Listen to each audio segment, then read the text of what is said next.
use your oath to guide you along the path of truth and principle.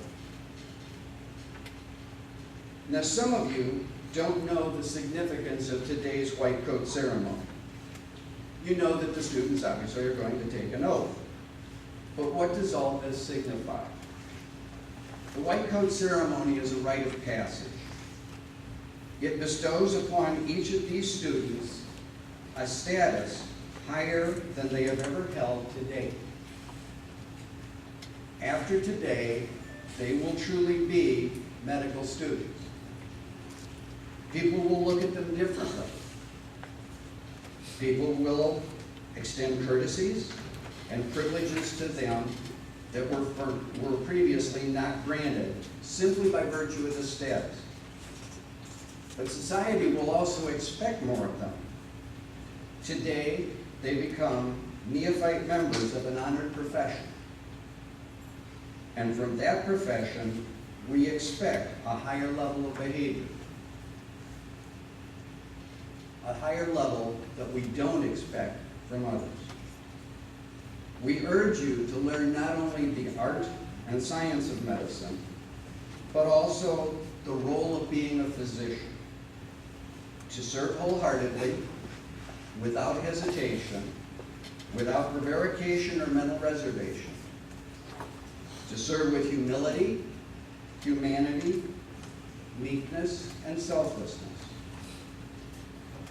To not only seek the good of your countrymen, but also your countrywomen, rather than seeking your own good. I didn't say anything about our other dignitary, the Honorable Sam Condor. I saved it until now because he's going to give our keynote address. Minister Condor has been a friend of our universities for as long as we've been here. When we started the International University of Nursing in 2005, Minister Condor was the Minister for Education. He has since moved and is now a minister who, even though you don't realize it, you will have intimate contact with.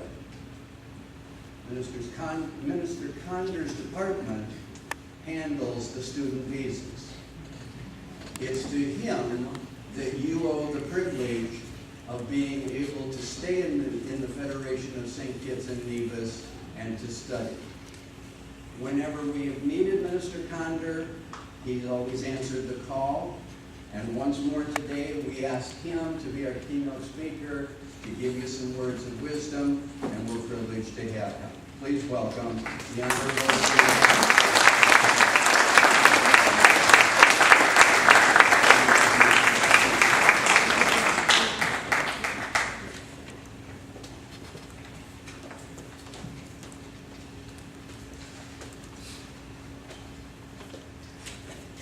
Thank you very much, Dr. Frank Wagner. Your Excellency, Sir Edmund Wickham Lawrence, our Governor General, other members of the faculty and staff of the University of Medicine and Health Sciences, St. Kitts, our students were here to just now to don the white coats and become doctors. Parents, ladies and gentlemen, a very special good morning to all of you. Let me just say to you that I'm particularly pleased to offer some remarks to you. Not the keynote address as Dr. Wagner announced. And they just let me explain what happened. But because of our relationship, I am most willing, it is natural for me to grant your request of addressing the graduation ceremony this morning.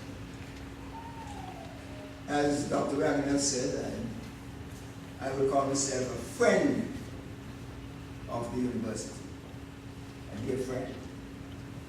And I think the friendship and the relationship and the feelings are mutual, they come from both sides.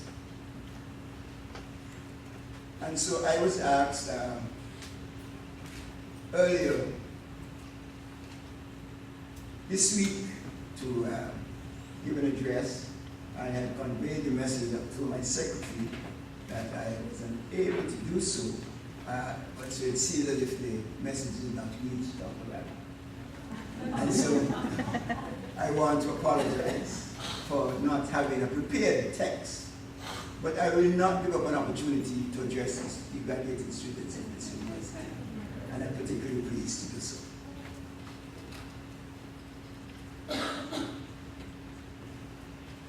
The University of Medicine and Health Sciences is now, I believe, well established as a leading medical institution the world over. And so we are particularly pleased here in St. Kitts to be hosting, to be home of this most prestigious and outstanding university. We are pleased that we are making a significant contribution, a more significant contribution to the development of humanity and humankind. And we want you to know that as we host you here, we hope we have provided the environment, the conditions, and the circumstances so that you could grow and develop to your fullest potential, because we believe that you are engaged in the most noble of professions. And so we want to believe that in St. Kitts we are making a contribution through you to the development of humanity and to the development of humankind. I want to give you a little anecdote, a little story,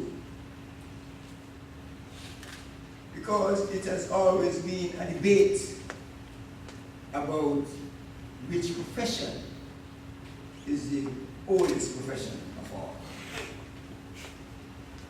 And this was a debate taking place between a medical doctor, a politician, and a civil engineer. And of course, the medical doctor jumped out first. He said, "I'm sure you all will understand the Adam and Eve story. And you know how Eve came into being through the rib of Adam. That was surely medicine. And so medicine has to be the oldest profession in the world." And the engineer then said, "Well, you obviously didn't go to Sunday school, because if you went to Sunday school, you would know that Eve was in the Garden of Eden. And you know, the Garden of Eden that was brought into form and substance and brought into the beautiful garden that it was. It is so civil engineering. Before that, it was all chaos and confusion. And so, of course, the civil engineer was here before medicine, because they created the Garden of Eden." And the politician just smiled and said, "Well, you know, who do you think created all the chaos and confusion?"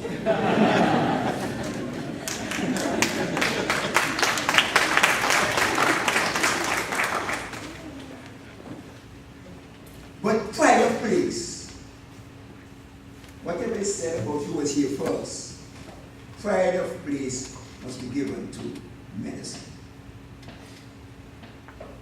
And so that is why we celebrate today your graduation to become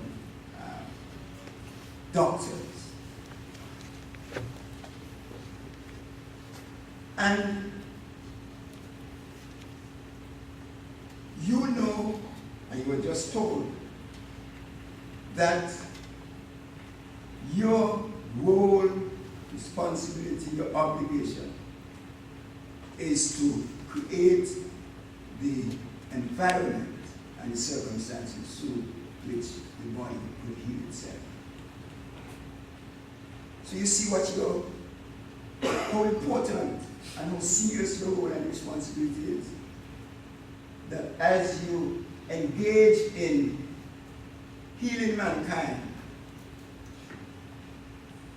you have to do it not only in terms of the physical being, but in terms of the mental being and the mental state of mind.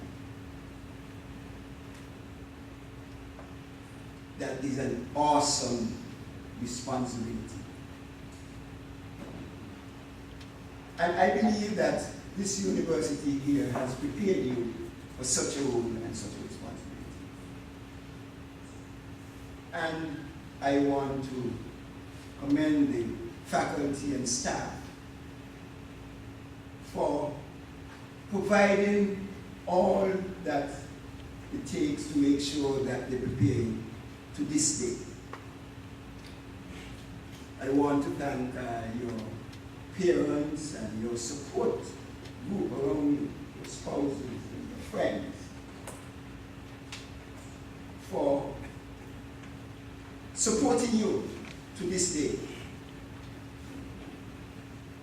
And now the responsibility is yours to go forward to fulfill that potential, all the possibilities that lie within you, to make sure that you can contribute to the further development of humanity and mankind. I want to wish you good luck and God's blessing, and to say to you that you must always remember this day, the oath that you've taken, and to live by that oath and to practice that oath, to fulfill that oath, to contribute to the wholeness and the fulsome development of mankind, so that everyone you touch, everyone you come into contact with, will be able to benefit from your training and your expertise, so that they will continue to go on to contribute to their own development and to development of mankind. So again, congratulations and best wishes, and I hope that this day will be a wonderful day for you, beginning of the rest of your life. Thank you very much.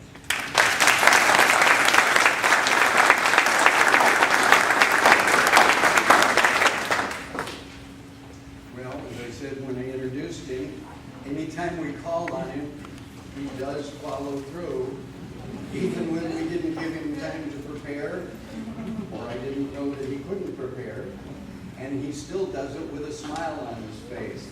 Please give him another round.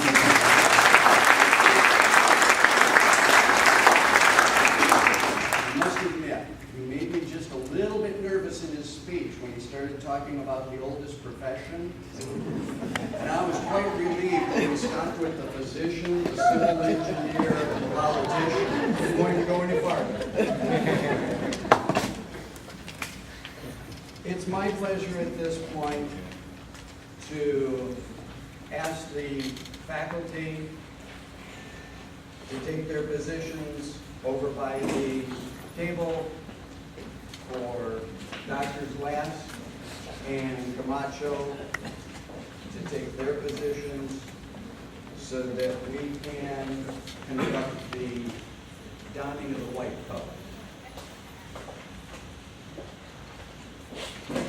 As I read your name, please step forward to the farthest faculty member down so that they can put your coat on, and then sign the register and accept congratulations from Dr. Camacho. However, I realized that I had been horribly remiss in something. I never get through one of these ceremonies without making a blunder, and I have made a terrible one here. We have failed to introduce somebody who's an integral part of this university. You obviously know that Warren Ross is the president of the university. Unfortunately, because of other circumstances, Warren can't be with us today.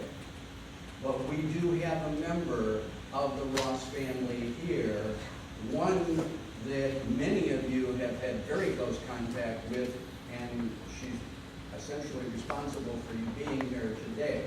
And so I would like to introduce the daughter of Dr. Robert Ross, Miss Nancy Ross.